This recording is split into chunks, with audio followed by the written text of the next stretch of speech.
Hello friends, welcome to my YouTube channel. Exercise 12.1 से question number 2 करेंगे। Question 2 का first part हम last video में कर चुके हैं। वहां पे हमें ट्री डायग्राम से टर्म्स और फैक्टर्स को दिखाना था।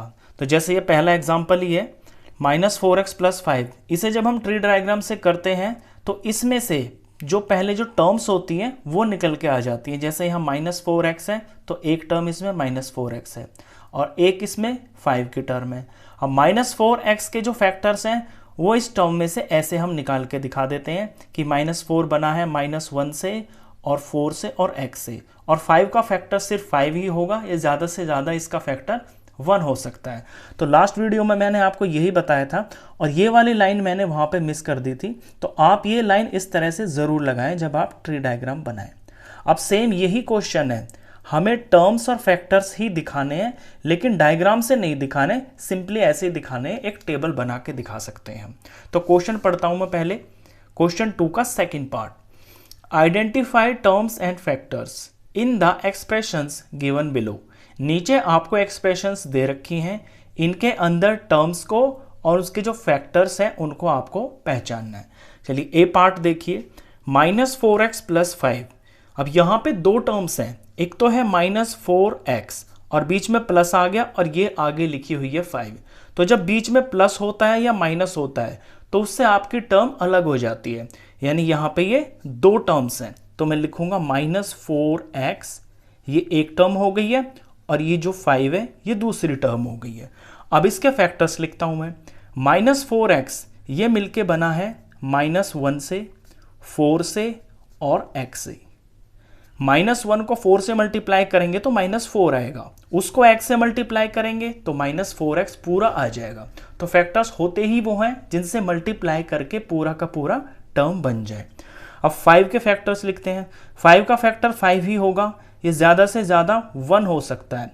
1 हम लिखें ना लिखें एक ही बात है, क्योंकि 1 सभी का फैक्टर होता है, 1 सबके अंदर मल्टीप्लाई में होता है। हाँ, अगर यहाँ पे -5 होता तो फिर -1 लिखना ज़रूरी होता। चलिए अब इसी तरह से हम सारे पार्ट्स को करेंगे। बी पार्ट देखिए, बी पार्ट के अंदर है -4x + 5y। तो यहाँ पे दो टर्म्स हैं, एक तो है -4x, दूसरी है 5y। अब -4x के फैक्टर्स हो जाएंगे, एक तो -1 हो जाएगा, दूसरा ये 4 हो जाएगा और ये x है तो ये x हो जाएगा। ये इसके फैक्टर्स हो गए। 5y के फैक्टर्स, 5y मिलके बना है 5 और y के प्रोडक्ट से, ये इसके दो फैक्टर्स हो गए। चलिए सी पार्ट पे चलते हैं।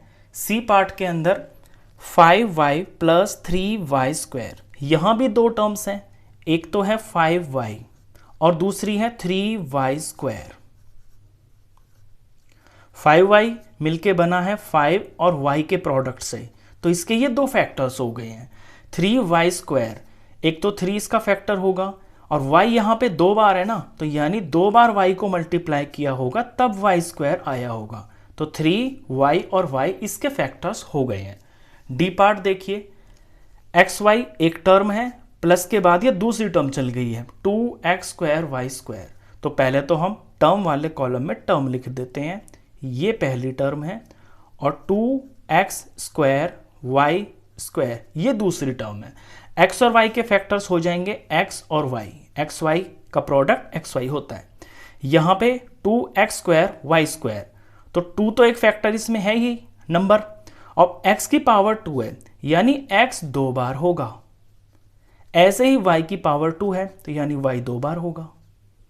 तो इन सब को मल्टीप्लाई करके ये टर्म बनी है, तो ये इसके फैक्टर हो गए हैं। ई पार्ट देखिए, PQ + Q, इसमें भी दो टर्म है, एक तो है PQ, ये हो गई है PQ टर्म, और +Q ये आगे की दूसरी टर्म है, ये Q एक टर्म हो गई है। अब PQ मिलके बना है P और Q के प्रोडक्ट से, तो P और Q इसके फैक्टर्स बन गए हैं। Q अकेला ही नंबर है, बिल्कुल अकेला वेरिएबल है, तो इसका फैक्टर Q ही होगा। F पार्ट देखिए, F पार्ट के अंदर डेसिमल में दे रखे हैं, तो 1.2 AB ये एक टर्म हो गई, आगे माइनस लिखा है 2.4b ये दूसरी टर्म हो गई, +3.6a ये तीसरी टर्म हो गई। तो इसके अंदर तीन टर्म्स हैं, पहली है 1.2 AB, दूसरी है -2.4 B। अब ये माइनस आप जरूर लगाना क्योंकि इस टर्म का साइन माइनस है। तीसरी टर्म है 3.6A, ये प्लस है, यहां प्लस लगाए ना लगाए ऑटोमेटिक अंडरस्टूड है कि वो प्लस ही होगा। 3.6 और ये A। अब आते हैं इनके फैक्टर्स पे। 1.2 इस टर्म का कोफिशिएंट है नंबर, जैसे यहां पे 2 था ना, ऐसे यहां पे 1.2 है, तो ये डेसिमल में है, तो एक तो इसका फैक्टर 1.2 ही होगा। एक A है और एक B है इसके अंदर, तो ये A हो गया और ये B हो गया इसके फैक्टर्स। अगले पे चलते हैं, -2.4B। अब जहां भी माइनस होता है यानी -1 से उसको मल्टीप्लाई किया होगा तो आंसर माइनस में आया है, तो -1 तो इसका एक फैक्टर हो गया।